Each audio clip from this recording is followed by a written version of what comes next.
That's the president of the Howard University Student Council, CUSA. All right. Greetings, everyone.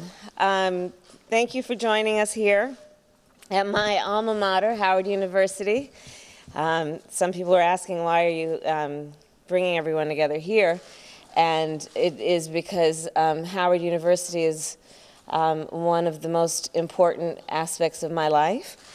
And it is where I first ran for my first elected office, which was freshman class representative of the Liberal Arts Student Council at Howard University. So this is where it all began. And with that, thanks for joining us, and I'm happy to take any questions. Senator Harris, a question. And I'll let Lily's going to be the bad guy and decide who gets. Question for you on transgender rights. Yes. Many progressives have expressed concern about your role as California Attorney General in defending the California Department of Corrections and seeking to deny gender reassignment surgery for 2 transgender inmates. How would you address those concerns?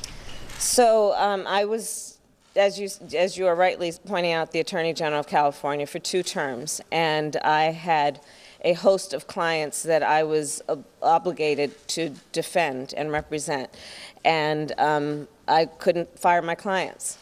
And there were, unfortunately, situations that occurred where my clients took positions that were contrary to my beliefs.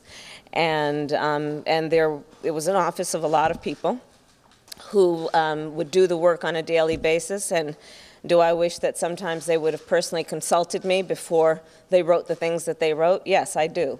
But the bottom line is the buck stops with me, and I take full responsibility for what my office did. But on that issue, I will tell you, I vehemently disagree, and in fact worked behind the scenes to ensure that the Department of Corrections would allow transitioning inmates to receive the medical attention that they required, they needed, and deserved. To be clear, do you think that transgender inmates throughout the country, and should they have access to gender reassignment surgery? I believe that we are at a point where we have got to stop vilifying people based on sexual orientation, and we've got to understand that when we are talking about, in particular, the transgender community, for too long they've been the subject of bias and, frankly, a lack of understanding about their circumstance and their physical needs in addition to any other needs they have. And it's about time that we have a better understanding of that. So. Yep. Senator Harris, I was wondering if you could address your position on Syria and the president's recent actions there. If you were in the White House, how would you be handling that situation differently, and what are your concerns for the people that are there now? Well, my concern is that there have been human rights abuses that have taken place there. My concern is that we cannot conduct our foreign policy through tweets. My concern is that when we make decisions about what we will do in terms of our military presence, much less our diplomatic priorities, that we do that in a way that will involve consultation with our military leaders, in a way that will involve some kind of consultation or at least outreach to our allies around the globe, and that when we then make those decisions, the American public can have a better sense of confidence that it is the right decision. So as much as anything, I'm concerned with the process by which the president went about doing what he has done in Syria. Senator, thanks for doing this. You hear your alma mater, you're doing this on Martin Luther King Jr. Day. Some of your colleagues who are either thinking about doing this or exploring it are appearing at MLK events across the country. I'm just curious, black voters didn't turn out in the kind of numbers that they did in 2016 as they did back in 2008.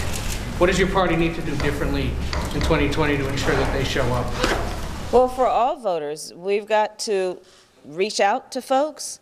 We've got to go where they are, understand who they are. We have to listen as much as we talk, and that is certainly what I intend to do as a candidate for the President of the United States. It is my full intention to travel this country and to sit in living rooms and to listen to families and let them express their concerns and their needs, and understand that when we take on these positions, it is about representing all of the people of the country. And we must understand that based on where they are, be it geographic region, be it gender or race or ethnicity, there may be a diversity of issues and concerns, and we should be in tune to those issues and concerns. And fundamentally, we also should understand that the vast majority of us have so much more in common than what separates us. And so I say that to say what I know to be true, which is when people wake up in the middle of the night, be it a mom in Compton or a mom in Kentucky, she's waking up having the same concerns about how she's going to be able to raise those babies, how she's going to be able to pay the rent at the end of the month, how she's going to be able to retire with dignity. You're an African-American woman, but you're also Indian-American. And I'm just curious. Indeed. What's the best? How do you describe yourself? Did you read my book? How do I describe myself? I describe myself as a proud American. That's how I describe myself. Senator, Joe Biden has said that the test should be who is best able to defeat Donald Trump. That's the test. Why are you the best capable, the strongest Democrat to defeat Donald Trump? Well, Andrea, let's start with this. I love my country. I love my country. And I feel a sense of responsibility to stand up and fight for the best of who we are. And I'm prepared to fight, and I know how to fight. And in particular, when we're talking about fighting for the values that we hold sacred and dear, when it comes to talking about how we fight for the American people and have leadership in this country that is focused on the needs of the people instead of self-interest, I'm prepared to fight that way, and I believe it will be a winning fight. But 17 or more other Democrats say that they love their country. Why are you better than they? I think the voters will decide, ultimately. Ultimately. Oh, hi, Senator. Hi. I was wondering, what do you view your path to victory as, and what do you think separates you from other progressives in the race? Well, I'll start by saying I think that there are already and will continue to be great candidates who are entering this race. And I think the process will have much more integrity. The more people who want to run and feel a sense of responsibility for our country jump in. So I think that this is a robust signal of who we are as a democracy, and I think everyone should run who's thinking about running. In terms of a path, the path is going to be through all of the states that are the 50 states of the United States. The path is going to be about talking to people who are right now aware that this economy is not working for working people. It's going to be about talking with people about the fact that right now we have an administration that has waged a full-on assault on American values and American ideals. It is going to be about speaking truth, especially when there has been so much that is contrary to truth. It is going to be about working to regain the trust of Americans and understanding that they have a right to have a government and to have leaders in this country who see them and care about them and have some curiosity about their circumstance in life and their needs, be it for their family, their neighborhood, or their community, or their country. A number of Democrats believe that the president has already committed impeachable offenses. The facts as you see them now, would you support impeachment, and what would you need to see, if not, to get behind it? So you may know, I think you do know, that I'm on the Senate Intelligence Committee, so I can't talk about the facts that I know, but I will say this. My highest priority, and what I believe should be the highest priority, at least for the United States Congress, is that Bob Mueller be able to finish his investigation. There are already 33 indictments that he has returned. Clearly, he is following the facts where they lead him. And there should be no interference with that process, because the American public has a right to know what actually went on, and then we'll make a decision. And certainly that decision will be made in the courts, but it is also possible that decision will be made by the United States Congress in terms of what consequence should occur. Hi. Hi. I was wondering, a lot of... The Hilltop. Yes, the Yes. Hilltop. A lot of college students are feeling discouraged right now about skyrocketing tuition Yeah. prices. And do you have any words of encouragement or policy plans that could help curb those negative feelings? Absolutely, and thank you. I read The Hilltop every day when I was a student here. It is an incredible piece of journalism, and thank you for being there.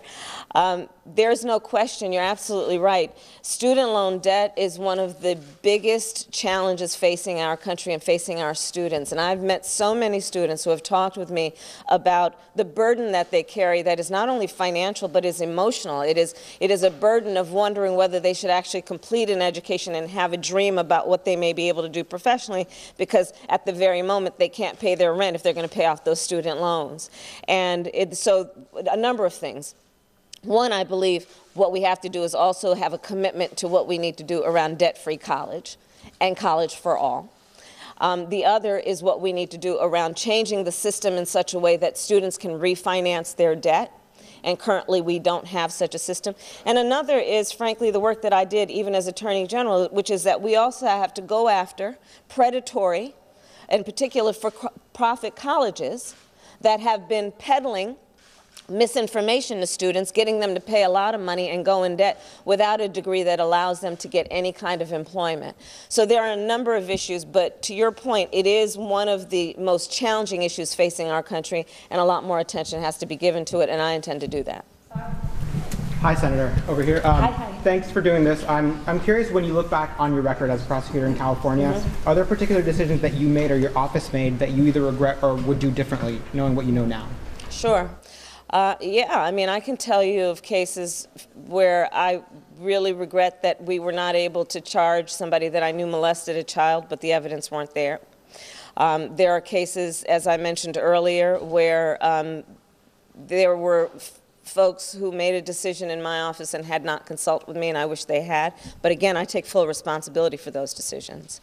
But I will also say that there is a lot about what I did as a prosecutor that I'm proud of, including a recognition that there are fundamental flaws in the criminal justice system and that this criminal justice system needs to be reformed, which is why when I was district attorney, I created one of the first reentry initiatives of any prosecutor's office in the United States. Now, this was a long time ago. Thankfully, at this point, this is the way that things are done, and people understand that's how a prosecutor should think about their work, which is let's be smart on crime, as I've said, instead of deciding either you're soft on crime or tough on crime. Let's understand that if we're going to be smart with the taxpayers' dollars, let's get people out of the system instead of cycling through the revolving door of a jail. But there is work that we have done there. There's work that we have done around racial profiling, and in particular implicit bias and racial bias in the criminal justice system, and in particular in law enforcement, that needs to be addressed. So there's a lot of work that we have done. One of my biggest regrets is that I've not had more time to do more. But it is my intention to keep fighting for it. Senator, as you launch your campaign, the government remains partially shut down. There are more than 800,000 people who are still not getting paychecks. What would you see as the path forward now in order to resolve this impasse, given what the president's kind of set out as what he wants to see in order to do that? We need to get the government back up and running. It's really simple. Many of you were around. Just before Christmas, we passed out of the United States Senate unanimous, bipartisan agreement about what was needed to get the government funded. I mean, I've joked, but I've joked about the truth. We were literally singing Christmas carols on the floor of the United States Senate. That was the mood. There was an understanding that we were going to do the right thing and that the government would do the right thing, but the president refused to sign it. He is now holding the American people hostage over a vanity project that he calls a wall, while 800,000 people are trying to figure out how they're going to pay their rent, how they're going to pay their mortgage. It is completely irresponsible. And those folks don't want a wall, they want a paycheck. So let's be clear about what should be the priorities of this administration. Get the government back up and running. And then, yes, let's have a conversation, a robust conversation, the debates where we need to have them, on what we need to do to pass comprehensive immigration reform, because that conversation has got to happen. But we don't need to hold folks hostage to have that conversation. It is irresponsible. Senator, there are some candidates who are running on economic inequality as the core issue, some on climate change. For you, you talked about truth. Is that what the core issue is for you? Is that what it all brings back to? What is it that's the core of it for you? The core of my campaign is the people. It's about the people. And understanding that, as with any one of us, We all have lives that are complex. So on the issue of climate change, every parent wants to know that their child can drink clean water and breathe clean air. And that same parent wants to know that they're able to bring home enough money with one job to pay their bills and pay their rent and put food on the table instead of having to work 2 and 3 jobs. Every person wants to know that there will be a criminal justice system that is fair to all people, regardless of their race.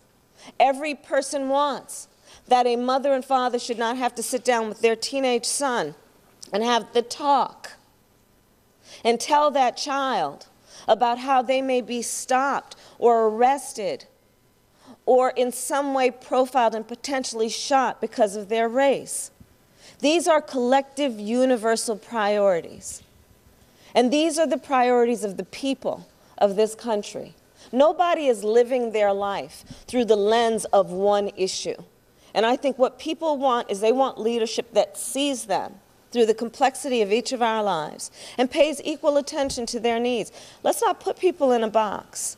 And I think as they make their decisions, let's give them credit for being smarter than that. So if candidates focus on one of those issues, does that mean that they're thinking too narrowly? I mean, I'm going to assume nobody is thinking about only one issue. So I think that there will be a process where we're going to have healthy debates about many issues, and I'm looking forward to that. We're going to take one more call from Connell. You're from Oakland. Yes. Spent most of your career in California. How does that inform you as a candidate, and how does that allow you to relate to voters in Iowa and New Hampshire and all over the Midwest and the rest of the country? Sure. I lived for a very short period of time in Wisconsin. Don't leave that out. I could barely talk, so I don't want to overemphasize or exaggerate that time in my life. But here's what I would say about California. I am a proud daughter of Oakland, California. And I also know that in that state of almost 40 million people, that the state is as diverse as our country is. We produce half the fruits and vegetables consumed by the United States in California. We have red areas, we have blue areas, we have purple areas. We have a whole collection of folks who span every demographic that a pollster would talk about. So California is a diverse state. I will also say this. I've traveled our country, and I know, again, I know that regardless of the state in which someone lives, the core issues that are their concerns, that weigh on them, that cause them to wake up in the middle of the night, are usually the same concerns, regardless of where they live. It is usually a concern about how they're going to pay those bills, how are they going to pay the rent, are they going to be able to retire with dignity, can they pay off those student loans? These are universal issues. And here's what I would say as a final point on that. We are a diverse country, yes. And some people would suggest that in diversity, when there is a diverse population, one cannot achieve unity. I reject that notion, because this is my belief. Yes, we are diverse, and we have so much more in common than what separates us. And when we emphasize that commonality, when we recognize that commonality, we will achieve greater unity. And in particular, greater unity than we have right now, where there are so many powerful voices who are trying to sow hate and division among us. We have got to reject that. It is not reflective of who we are as Americans, and it is not in our best interest. Our unity has always been our strength, and our strength is our unity. I feel that very strongly. All right, thanks, guys. And there you go. Okay. Thank you for being here. This is the president of Howard University Students Association. Hi, guys. Hi. That is my president. Nice to meet you. We have a game. Yes. We do. Oh, so Howard is playing Harvard. Just so everybody knows, next door. Okay, I'll see you at the game. All right. Okay.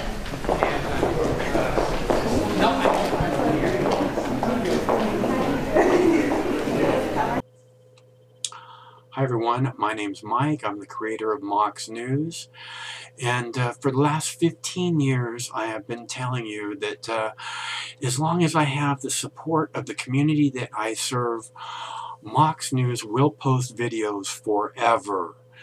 And that's the truth. As long as I have your support, no one could ever make me stop. Unfortunately, currently, less than 1/2 of 1/10 of 1% of Mox News viewers ever donate, tip, or contribute anything back. Again, let me make that really clear. Much less than 1/2 of 1/10 of 1% ever give anything back.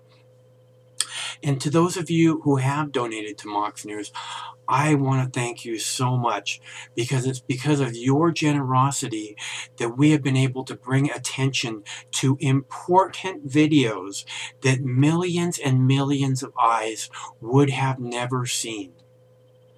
And I think that that's an amazing thing that we've been able to make happen together. And I can't thank you enough for helping me make that happen. So it's not too late. If you'd like to see Mox News covering the 2020 presidential election, if you can't imagine the 2020 presidential election without Mox News, please, there's still time. You can make a difference. It's easy to make a contribution, donation, or tip. You can go to moxnews.com, or in the text body of this video, there are clickable links to the Patreon page or to the PayPal page. And again, it should take less than 2 minutes to make a donation, and your donation can make a big difference. So I thank you all. Stay cool. One of these days this war is going to end, and it would be awesome if Mox News could be there to celebrate that day with you.